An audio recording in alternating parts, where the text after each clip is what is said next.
Good morning everyone. Today's class is about transpiration. Transpiration is the loss of water from the aerial part of plants in the form of water vapor. And transpiration occurs by different methods. One of the methods is stomatal transpiration. We all know that stomata are openings found in the epidermis of leaf. Majority of transpiration take place through this stomata. And in dicot plants, stomata is present in the lower epidermis, which is called hypostomatic condition. But in monocot plants, stomata is distributed on both surfaces of the leaf. This is called amphistomatic condition. In aquatic plants with floating leaves, stomata is distributed on the upper epidermis of leaf. This is called epistomatic condition. About 95% of transpiration occur through stomata. Next is cuticular transpiration. Cuticle is a waxy coating found on the over the epidermis of leaf and stem. Even though cuticle is impermeable to water, about 10% of transpiration occurs through cuticle. And the third method is lenticular transpiration. In woody plants, the bark has opening called lenticels. Woody പ്ലാന്റ്സിൻ്റെ young സ്റ്റേജിൽ sapling ആയിരിക്കുമ്പോൾ അതിൻ്റെ സ്റ്റെമ്മിൽ stomata ഉണ്ടാവും. ആ sapling വളർന്ന് മരമാകുമ്പോഴേക്കും secondary thickening നടന്നിട്ട് എപ്പിഡെർമിസ് റപ്ചറായി പോവുകയും അവിടെ എപ്പിഡെർമിസിലുണ്ടായിരുന്ന സ്റ്റൊമാറ്റയുടെ സ്ഥാനത്ത് ലെൻറ്റിസെൽ എന്ന് പുതിയൊരു ഓപ്പണിംഗ് വരികയും ചെയ്യും. ഈ ലെൻറ്റിസെല്ലിൽ കൂടെ നടക്കുന്ന ട്രാൻസ്പിറേഷനാണ് ലെൻറ്റിക്കുലർ ട്രാൻസ്പിറേഷൻ. ബിലോ 5% ഓഫ് ടോട്ടൽ ട്രാൻസ്പിറേഷനാണ് ലെൻറ്റിസെല്ലിൽ കൂടെ നടക്കുന്നത്. അപ്പോൾ ഒരു മെച്യൂർ ട്രീയിൽ നടക്കുന്ന ട്രാൻസ്പിറേഷൻ്റെ 95% സ്റ്റൊമാറ്റയിൽ കൂടെയും ലെസ് ദാൻ 10% ക്യൂട്ടിക്കിളിൽ കൂടെയും ലെസ് ദാൻ 5% ലെൻറ്റിസെല്ലിൽ കൂടെയും ആയിരിക്കും. Now here is an experiment to demonstrate transpiration. ഒരു പോട്ടഡ് പ്ലാന്റിനെ ഒരു ഗ്ലാസ് ജാറിൻ്റെ കീഴെ വയ്ക്കുക, ഒരു ബെൽ ജാറിൻ്റെ കീഴെ വെച്ചിട്ട് അതിനെ സൺലൈറ്റിൽ കൊണ്ടുവയ്ക്കുക. അപ്പോൾ സൺലൈറ്റിൻ്റെ പ്രസൻസിൽ ട്രാൻസ്പിറേഷൻ നടക്കും. ട്രാൻസ്പിറേഷൻ വഴി പുറത്തേക്ക് വരുന്ന വാട്ടർ വേപ്പർ കണ്ടൻസ് ചെയ്ത് ഈ ഗ്ലാസ് ജാറിൻ്റെ മുകളിൽ വെള്ളത്തുള്ളികളായിട്ട് പറ്റിപ്പിടിച്ചിരിക്കുന്നത് കാണാം. ഇതേ എക്സ്പെരിമെൻ്റ് തന്നെ ഒരു ഗാർഡൻ പ്ലാന്റിൽ നമുക്ക് ചെയ്യാം. ഗാർഡൻ പ്ലാന്റിനെ ഒരു പോളിത്തീൻ കവർ കൊണ്ട് മൂടി വയ്ക്കുമ്പം ആ ലീഫിൽ കൂടെ പുറത്തേക്ക് വരുന്ന വാട്ടർ വേപ്പർ പോളിത്തീൻ കവറിൻ്റെ ഉള്ളിൽ വാട്ടർ ഡ്രോപ്ലെറ്റ്സ് ആയിട്ട് കണ്ടൻസ് ചെയ്തിരിക്കുന്നത് കാണാം. Now this is the structure of stomata. Stoma, singular term stoma എന്നുള്ളതാണ് സിംഗുലർ, പ്ലൂറൽ ആണ് stomata. Stomata means the opening. ഓപ്പണിങ്ങിന് പറയുന്ന പേരാണ് stomata. This opening is guarded by 2 kidney shaped cells called guard cells in dicots. മോണോകോട്സിലാണെങ്കിൽ guard cells dumbbell shaped ആയിരിക്കും. ഈ situation 2ൽ കാണിച്ചിട്ടുള്ളത് closed സ്റ്റൊമാറ്റയും situation 1ൽ കാണിച്ചിട്ടുള്ളത് ഓപ്പൺ സ്റ്റൊമാറ്റയുമാണ്. അപ്പോൾ ഡൈക്കോട്ടിൻ്റെ സ്റ്റൊമാറ്റയെ ഗാർഡ് ചെയ്യുന്ന ഗാർഡ് സെൽസ് കിഡ്നി ഷേപ്പും മോണോകോട്ടിൻ്റെ ഗാർഡ് സെല്ല് ഡംബൽ ഷേപ്ഡുമാണ്. ഇനി ഈ ഗാർഡ് സെല്ലിൻ്റെ സെൽ വോൾ നോക്കിക്കഴിഞ്ഞാൽ ഈ ഗ്രീൻ കളറിൽ കാണിച്ചിട്ടുള്ള ഔട്ടർ ലെയറാണ് സെൽ വോൾ. സെൽ വോൾ നോക്കിയാൽ നിങ്ങൾക്കൊരു കാര്യം മനസ്സിലാവും. The outer portion of the cell wall is thin when compared to the inner portion of the cell wall. Inner portion of the cell wall is comparatively thicker ആണ്. അതുമാത്രമല്ല ഈ inner വാളിലെ cellulose ഫൈബ്രിൽസിൻ്റെ arrangement radial arrangement ആണ്. അതായത് radius ഇങ്ങനെയാണ്, റേഡിയലായിട്ടാണ് cellulose fibrils arrange ചെയ്തിട്ടുള്ളത്, പാരലലായിട്ടല്ല. നമുക്ക് പാരലൽ എന്ന് പറയുമ്പോൾ ഇങ്ങനെയാണ്, റേഡിയൽ എന്ന് പറഞ്ഞാൽ ഇങ്ങനെ. നമുക്ക് ഞാനത് ഡെമോൺസ്ട്രേറ്റ് ചെയ്ത് കാണിക്കുന്നുണ്ട്. അപ്പോൾ റേഡിയലായിട്ടാണ് സ്റ്റൊമാറ്റയുടെ inner വാളിൽ cellulose micro ഫൈബ്രിൽസിൻ്റെ arrangement.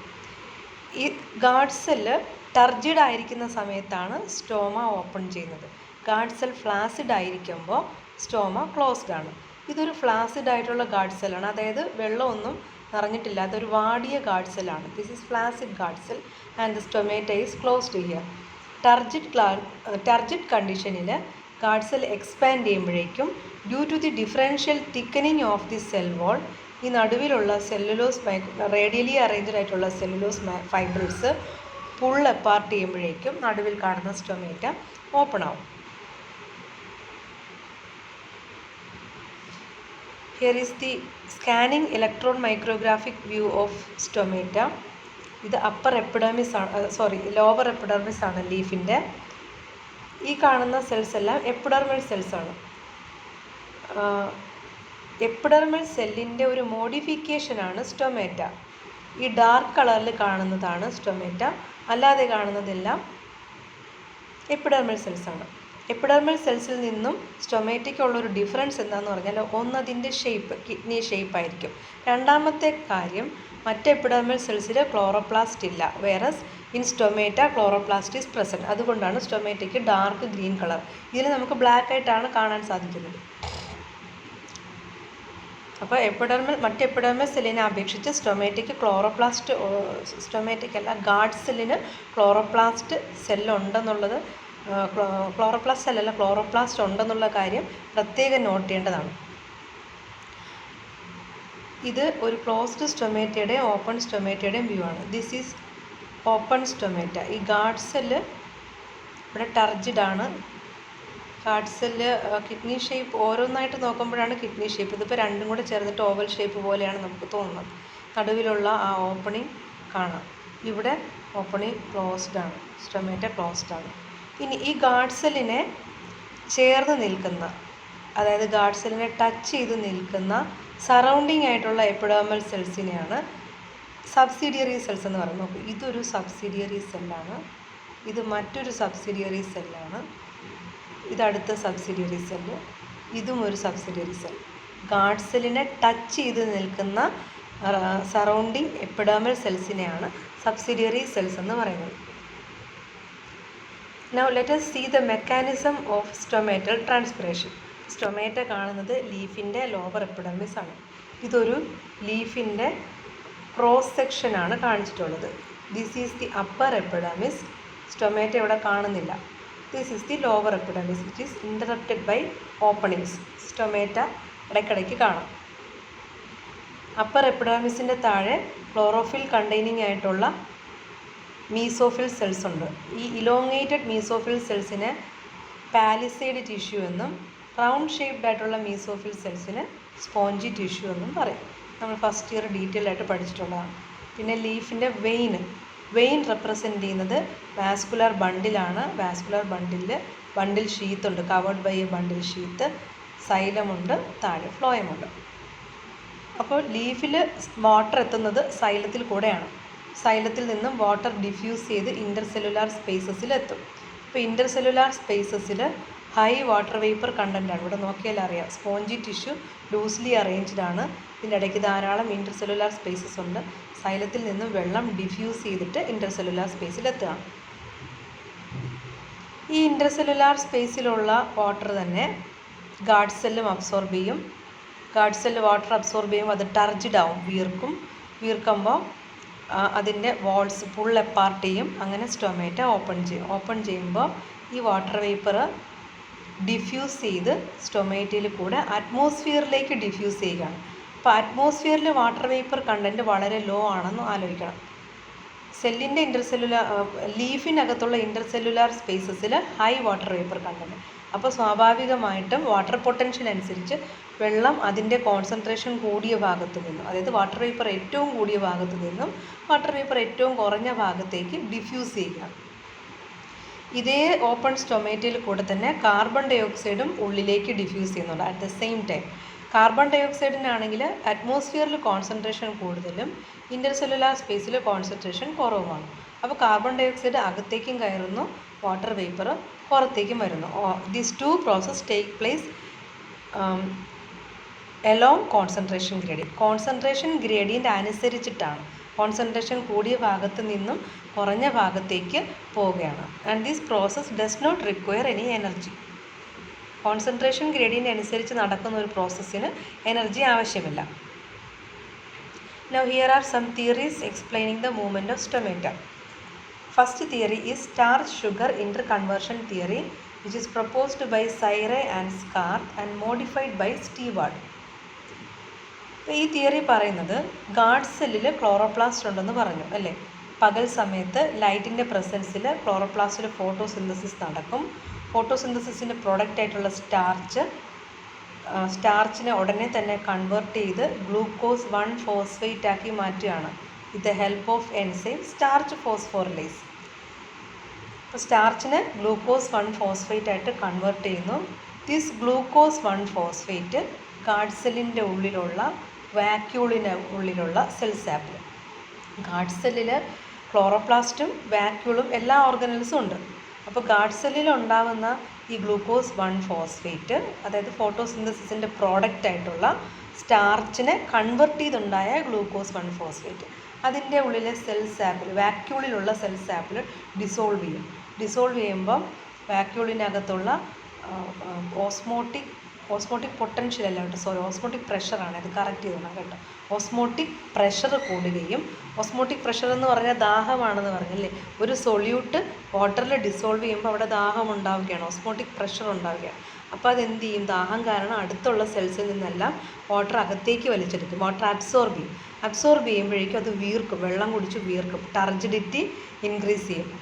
As a result guard cell absorb water from the surrounding cell and become turgid. ഇങ്ങനെ വീർക്കുമ്പോഴേക്കും ഗാർഡ് സെല്ലിൻ്റെ വാൾസ് ഫുൾ അപ്പാർട്ട് ചെയ്യുകയും നടുവിൽ കാണുന്ന സ്റ്റൊമേറ്റ ഓപ്പൺ ആവുകയും ചെയ്യും.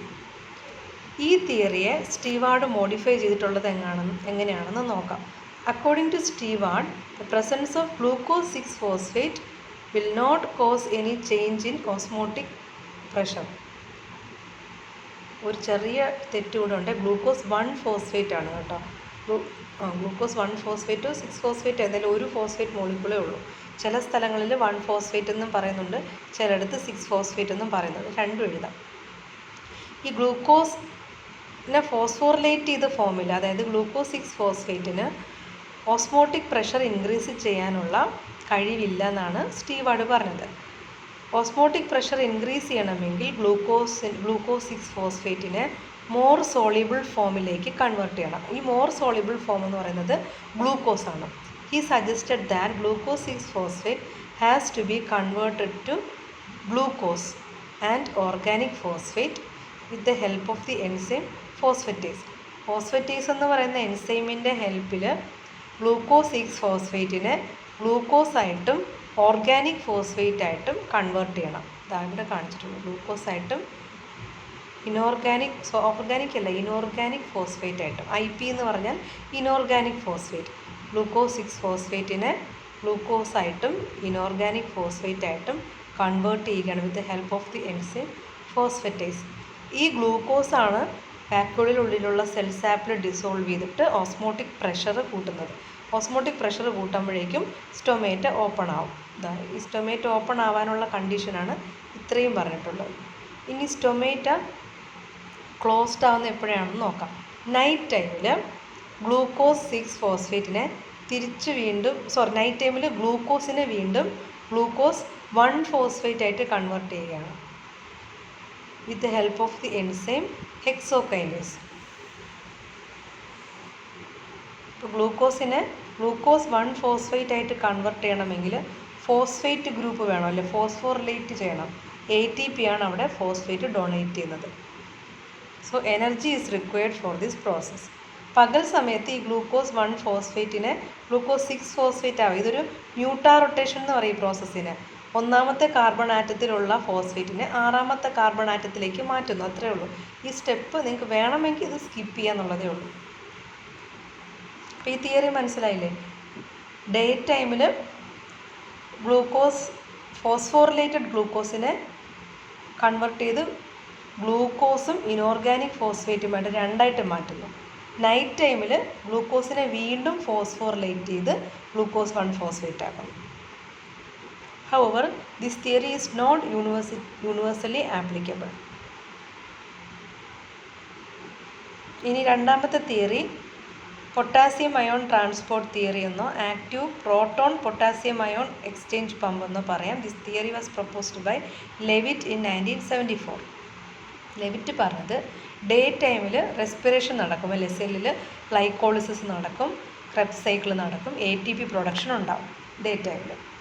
Using the energy from ATP, protons are pumped out of the guard cells to the surrounding cell. അപ്പോൾ day ടൈമിൽ ഈ കാണുന്നത് ഗാർഡ് സെല്ലാണ്. ഗാർഡ് സെല്ലിൻ്റെ ഉള്ളിൽ കാണുന്ന പ്രോട്ടോൺസിനെ പുറത്തേക്ക് പമ്പ് ചെയ്യുകയാണ് with the help of ATP. Energy ആവശ്യമായിട്ടുള്ളൊരു പ്രോസസ്സാണ്.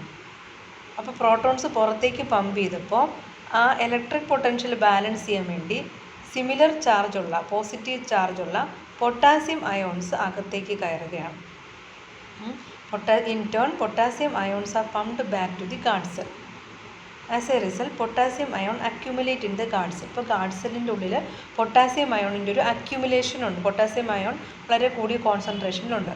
അപ്പോൾ പൊട്ടാസ്യത്തിനെ അതിൻ്റെ പോസിറ്റീവ് ചാർജിനെ ബാലൻസ് ചെയ്യാൻ വേണ്ടി അതിൻ്റെ നെഗറ്റീവ് ചാർജുള്ള ആനയോൺസ്, ക്ലോറൈഡ് അയോൺസ് അതും കൂടെ ഗാർഡ് സെല്ലിൻ്റെ ഉള്ളിലേക്ക് കയറി. പിക്ചറിൽ ക്ലോറൈഡ് അയോണിൻ്റെ കാര്യം പറഞ്ഞിട്ടില്ല, പക്ഷേ ക്ലോറൈഡ് അയോൺ കൂടെ കാണിക്കണം. ക്ലോറൈഡ് അയോണും കൂടെ പൊട്ടാസ്യത്തിൻ്റെ പോസിറ്റീവ് ചാർജിനെ ബാലൻസ് ചെയ്യാൻ വേണ്ടി Cl- അയോൺ അകത്തേക്ക് കയറുകയാണ്, ഗാർഡ് സെല്ലിൻ്റെ ഉള്ളിലേക്ക് കയറുകയാണ്. അപ്പോൾ പൊട്ടാസ്യവും Cl-ഉം ചേരുമ്പോൾ അതൊരു സോൾട്ടാണ്, പൊട്ടാസ്യം ക്ലോറൈഡാണ്. ആ പൊട്ടാസ്യം ക്ലോറൈഡ് എന്ന് പറയുന്ന സോൾട്ട് ഗാർഡ് സെല്ലിൻ്റെ ഉള്ളിലുള്ള സെൽ സാപ്പിൽ, വാക്യൂളിൻ്റെ ഉള്ളിൽ സെൽ സാപ്പിൽ ഡിസോൾവ് ചെയ്തിട്ട് ആ സെൽ സാപ്പിൻ്റെ ഓസ്മോട്ടിക് പൊട്ടൻഷ്യൽ അല്ല പ്രഷർ എന്ന് തന്നെ പറഞ്ഞോളൂ, ഓസ്മോട്ടിക് പ്രഷർ കൂട്ടുകയും എന്നാൽ വാട്ടർ പൊട്ടൻഷ്യൽ കുറയുകയും ചെയ്യും. ഓസ്മോട്ടിക് പ്രഷർ കൂടുക എന്ന് പറഞ്ഞാൽ അതിനകത്ത് സൊല്യൂട്ടിൻ്റെ പ്രസൻസ് ഉണ്ടാവുന്ന ദാഹമാണ് ഓസ്മോട്ടിക് പ്രഷർ. ഓസ്മോട്ടിക് പ്രഷറിൻ്റെ നേരെ ഓപ്പോസിറ്റാണ് ഓസ്മോട്ടിക് പൊട്ടൻഷ്യൽ. ഓസ്മോട്ടിക് പ്രഷർ കൂടുമ്പം ഓസ്മോട്ടിക് പൊട്ടൻഷ്യൽ കുറയുകയാണ് ചെയ്യുന്നത്.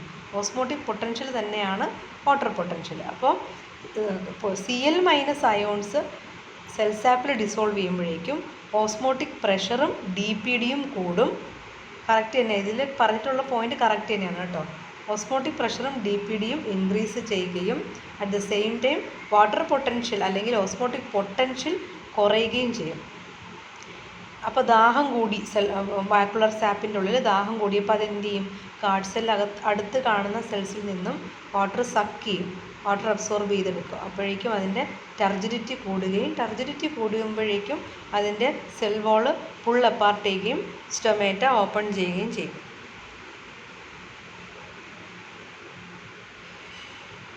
ഇതതിനെ കുറച്ച് എലാബറേറ്റ് ആയിട്ട് ഡിസ്ക്രൈബ് ചെയ്തിട്ടുള്ളതാണ്.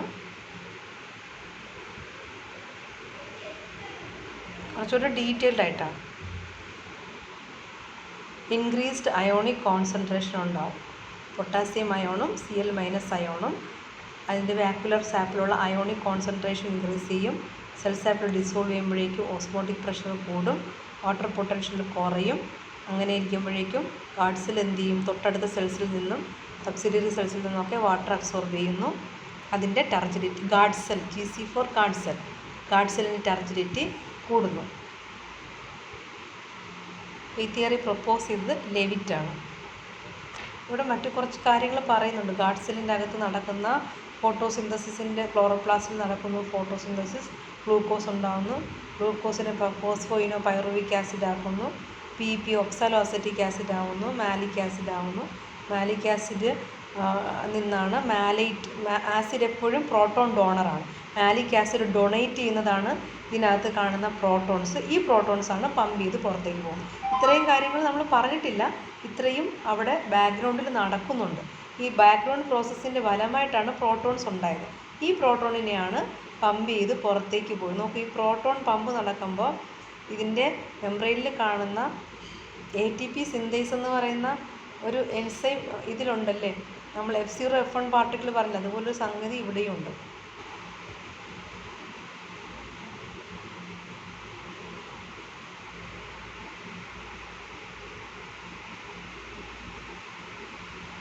Next is factors affecting stomatal movement. Light. Optimal light is required for stomatal opening. Transpiration will be very low at very low and very high light intensities. Transpiration നടക്കണമെങ്കിൽ ഒരു optimum light ആവശ്യമായിട്ടുള്ളൂ. വളരെ law light ഇൻറ്റൻസിറ്റിയിലും വളരെ കൂടിയ light ഇൻറ്റൻസിറ്റിയിലും transpiration കുറവായിരിക്കും. High light ഇൻറ്റൻസിറ്റിയിൽ stomata close ചെയ്യാൻ കാര്യം ഹൈ ലൈറ്റ് ഇൻറ്റൻസിറ്റിയിൽ photorespiration or C2 cycle നടക്കാറുണ്ട്. അപ്പോൾ C2 സൈക്കിൾ ഒരു വേസ്റ്റ്ഫുൾ റിയാക്ഷൻ ആയതുകൊണ്ട് C2 സൈക്കിളിനെ ചെക്ക് ചെയ്യാൻ വേണ്ടി ഹൈ ലൈറ്റ് ഇൻറ്റൻസിറ്റി ഉള്ളപ്പോൾ സ്റ്റൊമേറ്റ എപ്പോഴും ക്ലോസ് ആയിരിക്കും. രണ്ടാമത്തെ ഫാക്ടർ കാർബൺ ഡയോക്സൈഡ് ആണ്. അറ്റ്മോസ്ഫിയറിൽ ഒരു optimum amount of carbon dioxide ഉണ്ടെങ്കിൽ മാത്രമേ സ്റ്റൊമേറ്റ ഓപ്പൺ ആവുള്ളൂ.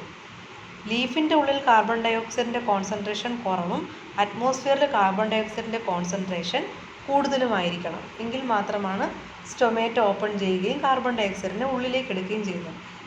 ഇങ്ങനെ സ്റ്റൊമേറ്റ ഓപ്പൺ ആവുന്ന സമയത്ത് അതേ സ്റ്റൊമേറ്റയിൽ കൂടെ തന്നെയാണ് ട്രാൻസ്പിറേഷൻ നടക്കുന്നത്. അപ്പോൾ സ്റ്റൊമേറ്റ ഓപ്പൺ ആവണമെങ്കിൽ കാർബൺ ഡയോക്സൈഡിനും അവിടെ ഒരു സിഗ്നിഫിക്കൻ്റ് റോളുണ്ട്. മൂന്നാമത്തെ ഘടകം ടെമ്പറേച്ചറാണ്. 30 ഡിഗ്രിയാണ് ഒപ്റ്റിമം ടെമ്പറേച്ചർ. അതിലും അധികം ടെമ്പറേച്ചർ കൂടിക്കഴിഞ്ഞാൽ സ്റ്റൊമേറ്റ ക്ലോസ് ആയിരിക്കും. എക്സസ് വാട്ടർ ലോസ് പ്രിവെൻറ്റ് ചെയ്യാൻ വേണ്ടിയാണ്.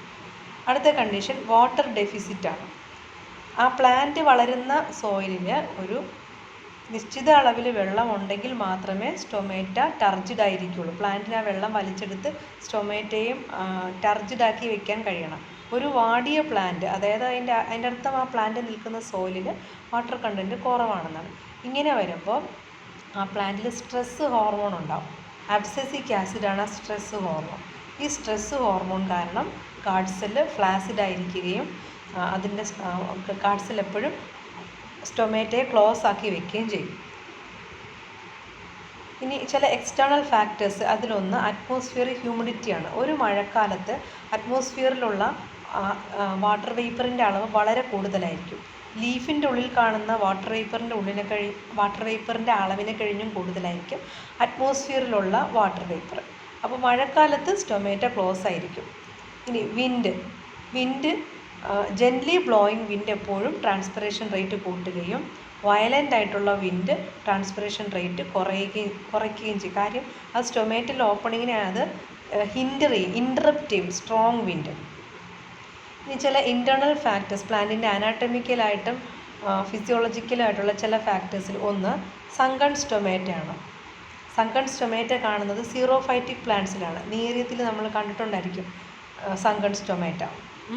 ആ സങ്കൺ സ്റ്റൊമേറ്റ നോർമൽ എപ്പിഡെർമൽ സെൽസിനെ കഴിഞ്ഞും എപ്പിഡെർമൽ ലെവലിൽ നിന്നും കുറച്ച് ഉള്ളിലേക്ക് താഴ്ന്നാണ് ഇരിക്കുന്നത്. അപ്പോൾ വാട്ടർ ലോസ് കൂടുതൽ പ്രിവെൻറ്റ് ചെയ്യാൻ കഴിയും. ഇനി ചില കെമിക്കൽ സബ്സ്റ്റൻസ്, ആൻറ്റി ട്രാൻസ്പിറൻസ് എന്ന് പറയുന്ന ചില chemical substance, silicone oil, low viscosity waxes, phenyl mercuric acetate, ഇതൊക്കെ ആർട്ടിഫിഷ്യലായിട്ടുള്ള ആൻറ്റി ട്രാൻസ്പിറൻസ് ആണ്. ഈ ആൻറ്റി ട്രാൻസ്പിറൻസ് ലീഫിൻ്റെ പുറത്ത് സ്പ്രേ ചെയ്ത് കഴിഞ്ഞാൽ അത് ട്രാൻസ്പിറേഷനെ പ്രിവെൻറ്റ് ചെയ്യും. ഈ ബൊക്കയും പിന്നെ ഫ്ലവർ അറേഞ്ച്മെൻ്റ് ഒക്കെ ചെയ്യാൻ സമയത്ത് ഈ ആൻറ്റി ട്രാൻസ്പിറൻറ്റ് അതിലെല്ലാം സ്പ്രേ ചെയ്ത് വയ്ക്കും, കൂടുതൽ സമയം അത് വാടാതിരിക്കാൻ വേണ്ടി.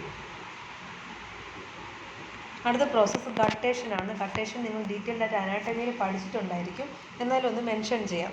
ട്രാൻസ്പിറേഷനും ഗട്ടേഷനും തമ്മിലുള്ള ഡിഫറൻസ് പറയാൻ വേണ്ടിയിട്ടാണ്. ട്രാൻസ്പിറേഷനിൽ നമ്മൾ പറഞ്ഞത് സ്റ്റൊമേറ്റയിൽ കൂടെ വാട്ടർ വേപ്പർ ആയിട്ടാണ് വാട്ടർ ലോസ് സംഭവിക്കുന്നത്.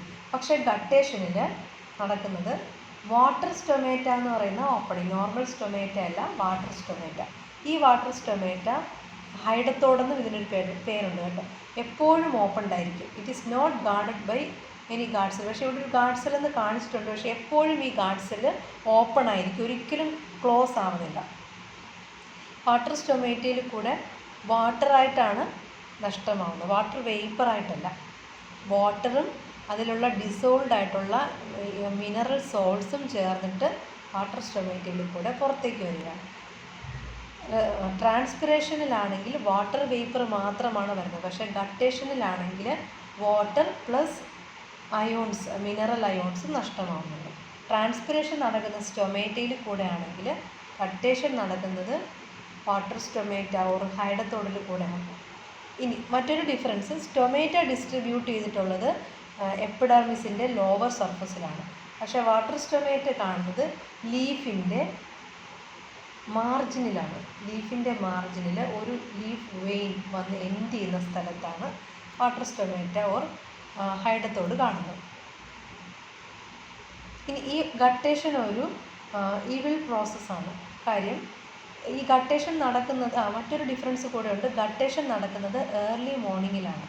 അറ്റ്മോസ്ഫിയറിൽ ഹ്യൂമിഡിറ്റി ഏറ്റവും കൂടുതലുള്ളപ്പോഴും റൂട്ട് പ്രഷർ ഏറ്റവും കൂടുതലുള്ള സമയത്തുമാണ് കട്ടേഷൻ നടക്കുന്നത്. ട്രാൻസ്പിറേഷൻ നടക്കുന്നത് അറ്റ്മോസ്ഫിയറിൽ ഹ്യൂമിഡിറ്റി കുറവുള്ളപ്പോഴാണ്. ഇതും ഒരു ഡിഫറൻസ് ആയിട്ട് നമുക്ക് മെൻഷൻ ചെയ്യാം. ഇനി ഈ കട്ടേഷൻ നടക്കുന്ന സമയത്ത് വാട്ടറിൻ്റെ കൂടെ മിനറൽ അയോൺസും പുറത്തേക്ക് പോകുന്നു പറഞ്ഞു. അപ്പോൾ അതിരാവിലെ ലീഫിൻ്റെ മാർജിനിൽ വെള്ളത്തുള്ളികൾ, നമ്മളതിനെ ഡ്യൂ ഡ്രോപ്സ് ആയിട്ട് മിസ്റ്റേക്ക് ചെയ്യാൻ സാധ്യതയുണ്ട്. ഹീമകണങ്ങൾ പോലെ ഇരിക്കും. സൂര്യൻ ഉദിച്ച് കഴിയുമ്പോൾ ആ ചൂട് കാരണം വാട്ടർ ഡ്രോപ്ലെറ്റ്സ് വേപ്പറായിട്ട് ഇവാപ്പറേറ്റ് ചെയ്ത് പോവുകയും അതിലുള്ള ഡിസോൾഡ് മിനറൽസ് ലീഫിൽ തന്നെ ഡെപ്പോസിറ്റ് ചെയ്യുകയും ചെയ്യും. അപ്പോൾ ലീഫിൻ്റെ പുറത്ത് സോൾട്ട് വീണ ഒരു പ്രതീതിയാണ്. ലീഫിൽ കാണുന്ന വെള്ളം ഈ സോൾട്ട് എക്സോസ്മോസിസ് വഴി ലീഫിൽ നിന്ന് പുറത്തേക്ക് വെള്ളം വലിച്ചെടുക്കാൻ സാധ്യതയുണ്ട്. അങ്ങനെ ലീഫ് ഡ്രൈ ആയി പോകും.